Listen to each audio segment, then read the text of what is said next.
Hi dears, എല്ലാവർക്കും പുതിയൊരു വീഡിയോയിലേക്ക് സ്വാഗതം. ഇന്ന് ഞാൻ 9ാം ക്ലാസ്സിലെ ആദ്യത്തെ ചാപ്റ്ററായിട്ടുള്ള സ്ട്രക്ചർ ഓഫ് ആറ്റം എന്ന് പറയുന്ന ചാപ്റ്ററാണ് എടുക്കാൻ പോകുന്നത്. അപ്പോൾ കുറച്ച് പേര് എനിക്ക് മെസ്സേജ് അയച്ചൊക്കെ ചോദിച്ചിരുന്നു, 9ാം ക്ലാസ്സിലെയും കൂടെ ഒന്ന് എടുക്കാൻ പറ്റുമോ എന്ന് ചോദിച്ചിരുന്നു.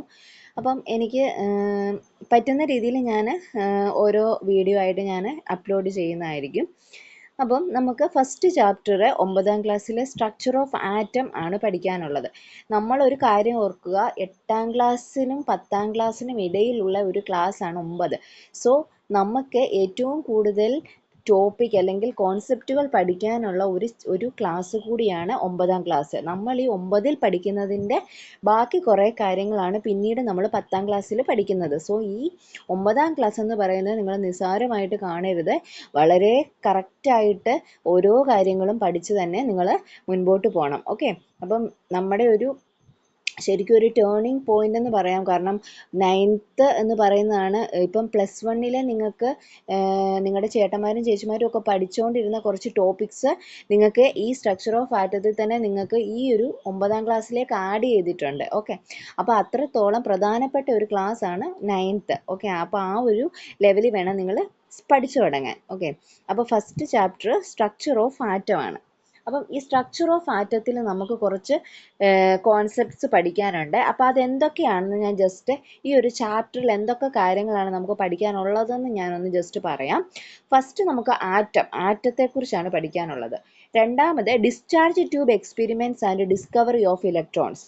പിന്നീട് പഠിക്കാനുള്ളത് Rutherford's gold foil experiment, Niels Bohr atom model. Okay, പിന്നെ atomic number and mass number, electron configuration ഒക്കെ നിങ്ങളിപ്പം ആദ്യമായിട്ടാണ് പഠിക്കാൻ പോകുന്നത്.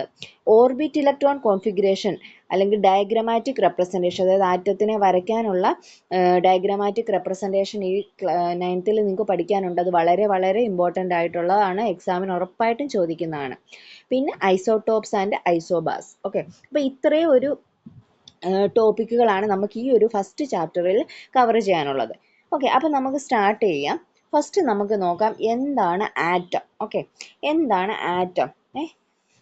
നമുക്ക് ആദ്യം നമ്മൾ ആറ്റത്തെക്കുറിച്ചാണ് പഠിക്കാൻ പോകുന്നത്. നമുക്കറിയാം, ഇവിടെ ഒരു പടം തന്നിട്ടുണ്ട്. അത് നിങ്ങൾ ശ്രദ്ധിച്ചേ. കുറേ എന്തൊക്കെയോ സാധനങ്ങൾ ഇങ്ങനെ അങ്ങോട്ടും ഇങ്ങോട്ടും കറങ്ങുന്നുണ്ട്, കുറേ വളയങ്ങളുണ്ട് അല്ലേ?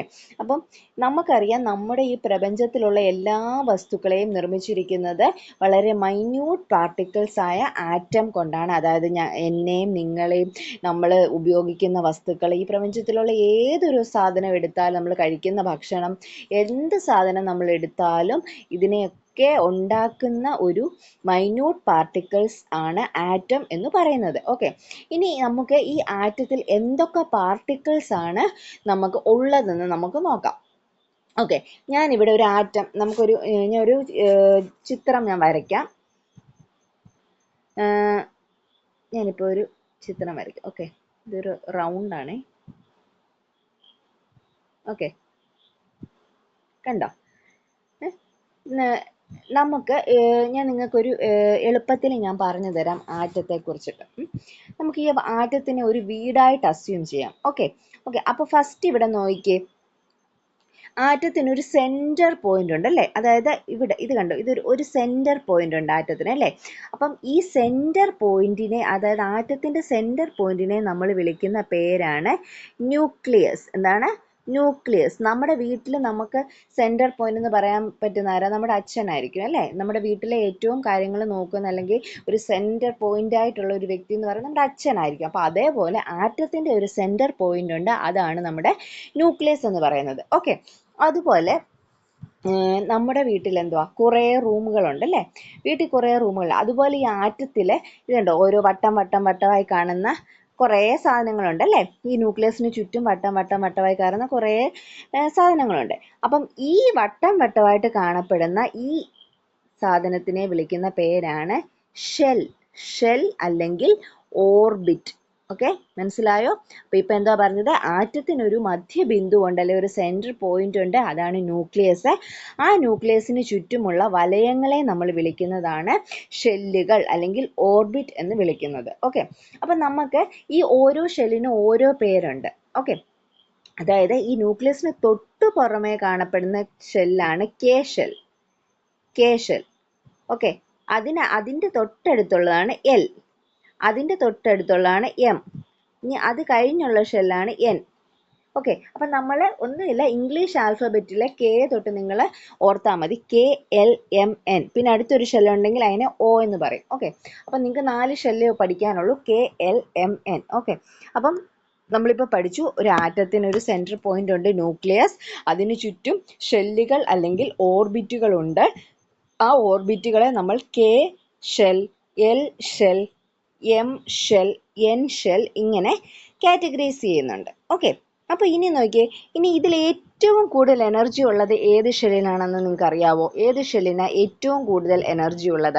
അതായത് നമ്മുടെ ഈ ന്യൂക്ലിയസിൽ നിന്ന് ഏറ്റവും ദൂരെയുള്ള ഷെൽ ഏതാണോ ആ ഷെല്ലിനായിരിക്കും ഏറ്റവും കൂടുതൽ എനർജി ഉള്ളത്. അതായത് ന്യൂക്ലിയസിൽ നിന്നും ഏറ്റവും അകലെ നിൽക്കുന്ന ഏത് ഷെല്ലാണോ ആ ഷെല്ലിനായിരിക്കും ഏറ്റവും കൂടുതൽ എനർജി. അപ്പം ഇവിടെ ന്യൂക്ലിയസിനോട് ഏറ്റവും അകലെ നിൽക്കുന്നത് എൻ ഷെല്ലാണ് അല്ലേ? അപ്പോൾ എൻ ഷെല്ലിനായിരിക്കും ഏറ്റവും കൂടുതൽ എനർജി ഉള്ളത്. ഓക്കെ, അന്നേരം നമ്മളിപ്പോൾ ഈ ആറ്റത്തിനെ നമ്മളൊരു വീടായിട്ട് അസ്യൂം ചെയ്തു. അതായത് ആറ്റത്തിൻ്റെ ഒരു സെൻറ്റർ പോയിന്റ്, നമ്മുടെ വീട്ടിലെ അച്ഛനാണ് സെൻറ്റർ പോയിന്റ്. അതുപോലെ ആറ്റത്തിൻ്റെ സെൻറ്റർ പോയിന്റ് ന്യൂക്ലിയസ് ആണ്. നമ്മുടെ വീടിനകത്ത് ഒരുപാട് റൂമുകളുണ്ട്. അതേപോലെ ഈ ആറ്റത്തിൻ്റെ ഈ ഓരോ ഷെല്ലുകളെ നമ്മൾ റൂമുകളായിട്ട് കൺസിഡർ ചെയ്തു. ഇനി ഈ നമ്മുടെ ഈ ആറ്റത്തിൻ്റെ വീട്ടിൽ കുറച്ച് ചുണക്കുട്ടന്മാരുണ്ട്. അവരാരൊക്കെയാണെന്നറിയാമോ? ആ ചുണക്കുട്ടന്മാരാണ് ഫസ്റ്റ് വൺ പ്രോട്ടോൺ. നോക്കണേ, ഫസ്റ്റ് ആളാണ് പ്രോട്ടോൺ. ഇനി രണ്ടാമത്തെ ആളാണ് ഇലക്ട്രോൺ. മൂന്നാമത്തെ ആളാണ് ന്യൂട്രോൺ. കണ്ടോ? അപ്പം നമ്മുടെ ഈ ആറ്റം എന്ന് പറയുന്ന വീട്ടിലെ 3 ചുണക്കുട്ടന്മാരാണ് പ്രോട്ടോൺ, ഇലക്ട്രോൺ, ന്യൂട്രോൺ. ഓക്കെ, മനസ്സിലായോ? ഇനി ഈ മൂന്നാൾക്കാർക്കും ചാർജുകളുണ്ട്. ഓരോ ചാർജസ് ഉണ്ട്. അതായത് പ്രോട്ടോണിന് ഏത് ചാർജാണെന്നറിയോ? പ്രോട്ടോണിന് വരുന്നത് പോസിറ്റീവ് ചാർജാണ്. ഇലക്ട്രോണുകൾക്ക് നെഗറ്റീവ് ചാർജാണ്. ന്യൂട്രോണുകൾക്ക് 0 ചാർജാണ്. അതായത് ന്യൂട്രോണിന് ചാർജ് ഇല്ല. ഓക്കെ, അപ്പോൾ ഒരു ആറ്റം എടുത്താൽ അതിൻ്റെ സെൻറ്റർ പോയിന്റ് ഒരു ന്യൂക്ലിയസ് ഉണ്ട്. അതിന് ചുറ്റും ഷെൽ അല്ലെങ്കിൽ ഓർബിറ്റുകൾ ഉണ്ട്. ഇനി ഇതിനകത്തിരിക്കുന്ന 3 മിടുക്കന്മാരാണ് proton, electron, neutron. So proton positive charge, ഇലക്ട്രോണിന് നെഗറ്റീവ് ചാർജ്, ന്യൂട്രോണിനാണെങ്കിൽ ചാർജില്ല. ഓക്കെ, അങ്ങനെ ഈ 3 പേര്. ഇനി ഇവരൊക്കെ ഈ ആറ്റം വീട്ടിലെ ഏതൊക്കെ റൂമിലാണ് ഇരിക്കുന്നത് നിങ്ങൾക്ക് അറിയണ്ടേ? ഓക്കെ, നമ്മുടെ സെൻറ്റർ പോയിന്റ് ആയിട്ടുള്ള, അതായത് ഞാൻ മുമ്പേ പറഞ്ഞില്ലേ, നമ്മുടെ സെൻറ്റർ പോയിന്റ് ആയിട്ടുള്ള ന്യൂക്ലിയസ് അല്ലേ, അതിന് ചുറ്റുമാണ് ഓരോ ഷെല്ലുകൾ. കണ്ടോ? ഓരോ ഷെല്ലുകൾ വരുന്നത്. ഓക്കെ, അപ്പം നമ്മുടെ സെൻറ്റർ പോയിന്റ് ആയ ന്യൂക്ലിയസിനുള്ളിൽ 2 പേരാണ് ഇരിക്കുന്നത്. അതായത് ഇതിനകത്ത് 2 പേരാണ് ഇരിക്കുന്നത്. ആ 2 പേരാണ് പ്രോട്ടോണും ന്യൂട്രോണും. ഓക്കെ, പ്രോട്ടോണും ന്യൂട്രോണുമാണ്, അതായത് ഈ ന്യൂക്ലിയസിനുള്ളിൽ ഇരിക്കുന്നതാണ് പ്രോട്ടോണും ന്യൂട്രോണും. ഓക്കെ, ന്യൂക്ലിയസിനുള്ളിൽ ഇരിക്കുന്ന 2 പേരാണ് പ്രോട്ടോണും ന്യൂട്രോണും. ഓക്കെ, ഇലക്ട്രോണിനെ അവർ ചവിട്ടിത്തള്ളി എവിടെ വിട്ടു? ഈ പുറമേ ഉള്ള ഷെല്ലുകളിലാണ് ഇലക്ട്രോണുകൾ ഇരിക്കുന്നത്. ഓക്കെ, മനസ്സിലായോ? അപ്പോൾ നമ്മുടെ ഇലക്ട്രോണ് നേരത്തെ പറഞ്ഞ ഷെല്ലുകളിലാണ് അല്ലെങ്കിൽ ഓർബിറ്റുകൾക്കുള്ളിലാണ്. അതായത് കണ്ടോ, ഇങ്ങനെയായിരിക്കും ഇലക്ട്രോണുകൾ ഇരിക്കുന്നത്. കണ്ടോ? ഈ ഷെല്ലിനുള്ളിലായിരിക്കും ഇലക്ട്രോണുകൾ ഇരിക്കുന്നത്. പ്രോട്ടോണും ന്യൂട്രോണും മാത്രം ന്യൂക്ലിയസിനുള്ളിലും ഇരിക്കും. ഓക്കെ, മനസ്സിലായല്ലോ? അപ്പോൾ ഇവരൊക്കെ നമ്മൾ പറഞ്ഞ ആറ്റത്തിൻ്റെ ഉള്ളിലുള്ള ആൾക്കാരാണ് അല്ലേ? നമ്മൾ പറഞ്ഞ ആറ്റത്തിൻ്റെ ഉള്ളിലുള്ള ആൾക്കാരാണ് ആരൊക്കെ?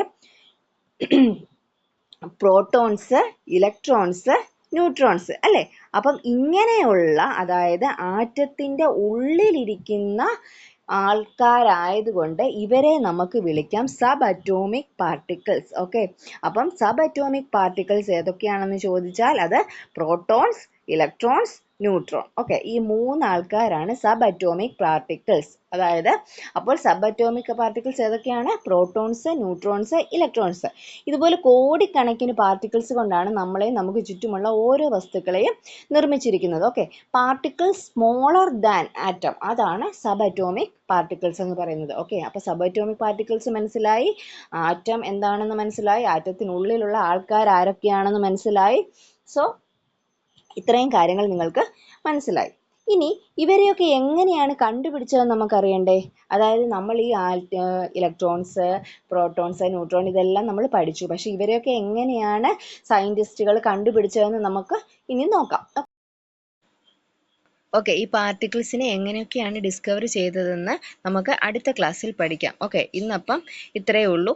Thank you.